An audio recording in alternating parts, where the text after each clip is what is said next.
Good evening. Tonight I'd like to wish a very warm happy birthday to one of the greatest concert albums and films ever released, The Last Waltz. The Last Waltz was recorded and performed in 1976 on Thanksgiving night, and this review or discussion of it, or whatever you want to call it, is going out on Thanksgiving night 2020. So whenever you're watching it, I'm doing this as kind of a celebration of one of my favorite albums. I got this back in 1977, 78, probably 77, the year, I think the year it came out. It's just a great concert. It was the last concert the band ever performed with Robbie Robertson, and they brought in all the people they'd ever played with, going back to the early 60s or whatever, and you have some just all-time great performances with not only the band but also special guest stars. So you've got the band: Rick Danko, Levon, Helm, Garth Hudson, Richard Manuel, Robbie Robertson. Then listen to this guest star list: Paul Butterfield, the harmonica player, unbelievable; Eric Clapton, Neil Diamond, Bob Dylan, Emmylou Harris, Ronnie Hawkins, Dr. John, awesome; Joni Mitchell, Van Morrison, The Staples, Ringo Starr, Muddy Waters, Ronnie Wood, and Neil Young. How would you like to have seen that show, huh? It was probably $10 a ticket or something. I don't know, but just a ridiculous lineup of just all-time greats. And it was the last time the band ever performed. Now, they did actually reunite. I saw the band in the early 80s, and they had reunited without Robbie Robertson. But I enjoyed that. I think it was kind of one of those deals where everybody kind of in the back of their minds kept wishing Robbie Robertson had been there. But they certainly played well. And Richard Manuel was still around, so I got to say, and I can always say I saw him. But just a terrific night, and so many showstoppers. I mean, they just did, and they really showed off what a versatile band they were. They played for Joni Mitchell, and I love Joni Mitchell, but she plays in some kind of weird open tuning, and they're kind of following along. And they played for Neil Diamond, and I think Robbie Robertson performed was a Beautiful Noise for Neil Diamond, so Neil Diamond kind of returned the favor and performed. And that, I remember people saying that kind of was a bad fit, but hey, it's a pretty good tune, and they do it well. The band played it well. Neil Young comes out and does Helpless, Helpless. Just a great performance. Looks like Neil's been having kind of a good time backstage before he comes on. There are a lot of legends about his appearance when he came up there. I think they even doctored some of the footage in later releases of it, so it didn't look quite so bad. But he does a great job. One of my favorites is Dr. John. He comes out and steals the show, I think, with his awesome New Orleans piano. He does such a night, just such a great song. And the band themselves are great. A lot of the band songs I really think are well done. They're very polished songs. The band had that kind of rough, earthy, organic sound to them. But if you really listen to them play, they played really, really nice arrangements of stuff like It Makes No Difference, The Wait, Stage Fright, Up on Cripple Creek, Shape I'm In. Those are some great songs. And Van Morrison comes out there. Eric Clapton comes out there. That's a kind of a famous scene. His guitar almost falls off. Blackie, he was playing Blackie. He retired Brownie by then. He was playing Blackie. And Blackie almost fell off the strap. I guess that would have maybe broken that nice maple neck. But somebody caught it for him, and then he and Robbie Robertson trade out some great solos on Farther On Up the Road. Muddy Waters comes out there. If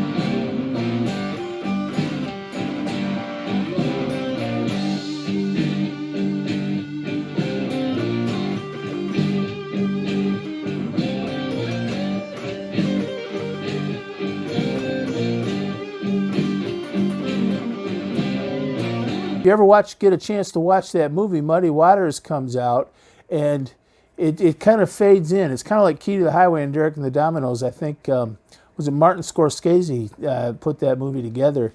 And I don't know if Muddy Waters was really supposed to be in the movie, but Martin Scorsese just heard how good it was sounding, and he just started filming, so it's kind of a cut into the song, and it's just, I think, a handheld camera just kind of focusing on Muddy Waters, but it's a great performance. Van Morrison, oh my gosh, she does Caravan. It's so great.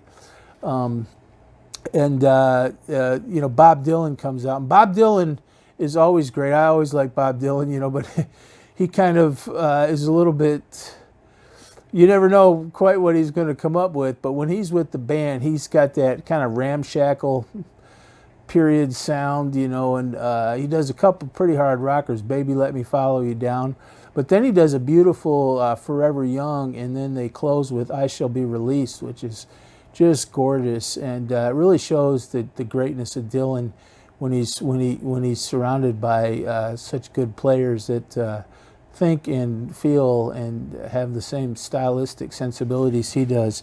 This is the album that came out. I've had this a long time, and I've played this. This is not a new one. This goes right back to not too long after the album was released. I was looking through it the other night. It's still got the book that came with it, although it's got coffee stains on it and it looks like it's seen better days, but it came with, these were the old vinyl records. It comes with a nice book. You can see it. You can, it's got pictures of it there. The inside it says, the road was our school. It gave us a sense of survival. It taught us everything we know, and out of respect, we don't want to drive it into the ground. Or maybe it's just superstition, but the road has taken a lot of the great ones. It's a goddamn impossible way of life. That was Robbie Robertson. That's quoted in the movie. And then it kind of goes on and talks about how they had dinner for 5,000, a waltz orchestra, and a big party, and then the concert with all those great guest stars. And it says, we wanted it to be more than a final concert. We wanted it to be a celebration. We wanted it to be a last waltz. That's a picture. You could probably see a lot of this on the internet better than here, but that's a picture of the place where they're playing. You can see it, all the tables set out. 5,000 people at Thanksgiving dinner. Then you've got shots of the, kind of live shots of the people playing. You see all that? But there's Muddy Waters. See if I can. Eric Clapton with Blackie, Van Morrison, Neil Young, Bob Dylan, Dr. John playing a guitar. He in the movie he doesn't play guitar. I don't know, maybe he played a guitar that night, but there he is playing a guitar. Dr. John was a pretty good guitarist, and you couldn't make this stuff up. He got his finger shot in a poker game and had to learn to play the piano. That was not a Juilliard School of Music guy, Dr. John. I think he came right out of the streets and houses of ill repute of New Orleans, but it's just a good book. I kind of miss the days when you got vinyl albums. This is a 3-album set, and every it's like some 3-album sets you end up kind of never listening to. I don't know if you're old enough to remember vinyl records. So you'd get a big 3-album set, you might find a couple sides you like, and some of them you wouldn't play as much, but every side on this is great. Another good thing about the movie is that they have a lot of interviews with the band, and they tell some anecdotes. They tell about when they first started out, and they said they were playing in some huge place that they found out later was owned by Jack Ruby, the guy who shot Lee Harvey Oswald. And Robbie Robertson said there's a huge place, and they got up there to play, and they got all set up, and there was 2 people in there. And then he said, and a fight broke out. That's pretty tough. That's a pretty tough joint. A fight breaks out when there are only 2 people in the bar. And they tell some they're pretty colorful anecdotes. I wouldn't it's not for kids. I mean, these guys were they're smoking and drinking and telling kind of road stories about women, and but it's the life they lived back then. But they tell about when they were so broke and playing and touring when they first started out. They'd go in grocery stores and shoplift bologna. Certainly that's terrible. We're not making fun of it, but it's just kind of funny to hear them laugh about it. They'd like try to walk out of the grocery store with these overcoats stuffed full of like salami and bologna, and they'd go, "Well, I'll meet you in the car," you know. And the other guy'd be buying like a pack of gum, you know. And meanwhile, the rest of the band would have coats full of, you know, all this salami and loaves of bread, and then one guy'd pay for a pack of gum, and they'd go, "Hey, we'll meet you in the car." They told some pretty funny stories. I guess that's a funny story. I don't know if it is, but it seemed funny when they told it. But it's just a great movie, and so I just wanted to give this happy Thanksgiving commemoration. Now, it's not a review. You don't review something that's that great and established. But I just kind of wanted to commemorate it. It's always been one of my very favorite albums. It's just got so many good tracks on it, and really shows how good the band were. They were the band. They were kind of like a house band, you know, that developed their own original material. But they were like a house band that could back up all these people. That's kind of what they got their start playing, like for Ronnie Hawkins and then later Bob Dylan, and they played for other people too. And that's sort of how they honed their sound. The other thing I wanted to say is that I just wanted to say a little bit. I bought Levon Helm's book, This Wheel's on Fire, and I knew this before I bought the book. He, of course, unfortunately passed away several years back, but he went to his grave hating the last waltz. I actually knew Paul Butterfield's son. I met him. I was playing at a coffee house in Florida, and what was his name? But anyway, his son ran this coffee house and had, like, you know, artists come by, and I got to meet him, and he said that he knew Levon Helm because he you know, his dad was Paul Butterfield, was at the concert, and he used to go to when he was little. His dad used to go to see Levon Helm, and Levon Helm had some big poster that said "F the last waltz," and would always curse it out. And it's kind of one of those old stories where, you know, Levon Helm, I don't think he died in poverty, but I don't think he was living in the lap of luxury. And here he'd been in probably one of the most famous rock and roll movies ever made. And Robbie Robertson, you know, just had kind of retired right after the concert and hadn't done all that much and was a fabulously wealthy man. And Levon, I guess, I don't know if they spoke much, but if they did, it was barely for all those years. And I think Rick Danko had similar feelings. I know Rick Danko his widow used to snipe at Robbie Robertson. And I kind of want to say just something about that quickly, because, you know, I guess Rick Danko and Levon Helm, they would feel like, hey, we were 2/5 of one of the greatest events in the history of rock, and we were one of the greatest bands in the history of rock. And Rick Danko ended up playing all these little clubs in the Catskills, lugging his own amps in there, you know, and then playing while people are eating and telling him to turn it down. I've done that. That's the worst. And his wife always said that's what killed him. But, you know, the one thing was, I guess Robbie Robertson wrote all those songs, didn't he? So when he retired, there was this catalog of songs. Then the movie just made them more famous than ever, all those songs. You know, look at The Night They Drove Old Dixie Down. Boy, they do that good in that movie. They do, you know, The Weight. Some of those songs were famous at the time, but today they're just absolute classics. And Levon Helm sings on those, you know, and Robbie Robertson made most of the money, and I guess that was Levon Helm's take. I guess I read a quote from Robbie Robertson's wife that Levon Helm, after The Last Waltz, in 35 years, had never really written one song. And that Robbie Robertson, he's a great guitar player for the band. You know, he's very, you know, skillful and smart guitar player. He knew what to play for that style.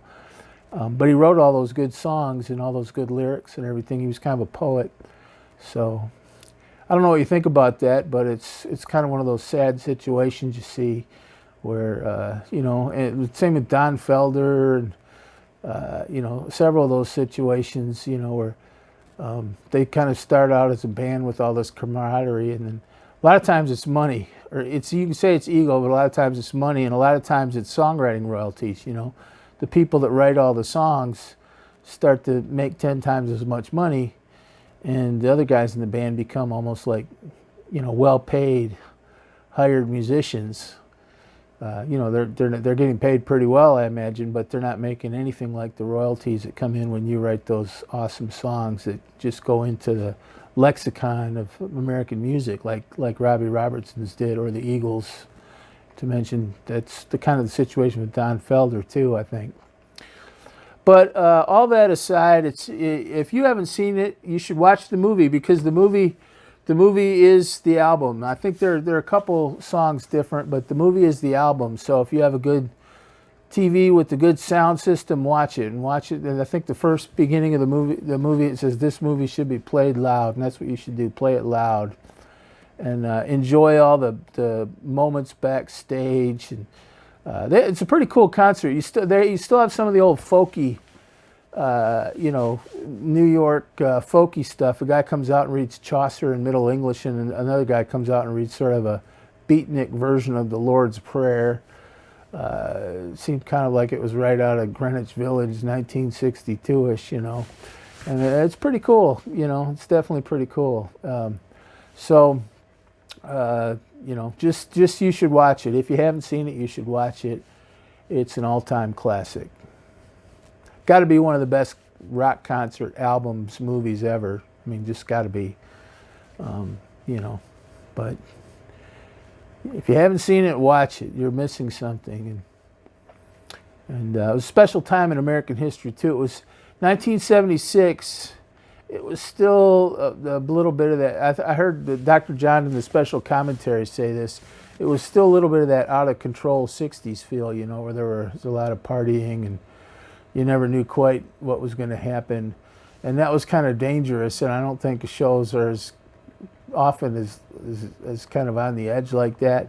But boy, when you caught it right, you just get a magic night, and that's what this was. This was it still had that 60s feel, kind of a touch of Woodstock. But you know, the players were a little more seasoned, you know. You look at some of the 60s bands, you realize these guys are like 26, and then by the mid-70s, they're in their early 30s, and that makes a difference. They play better.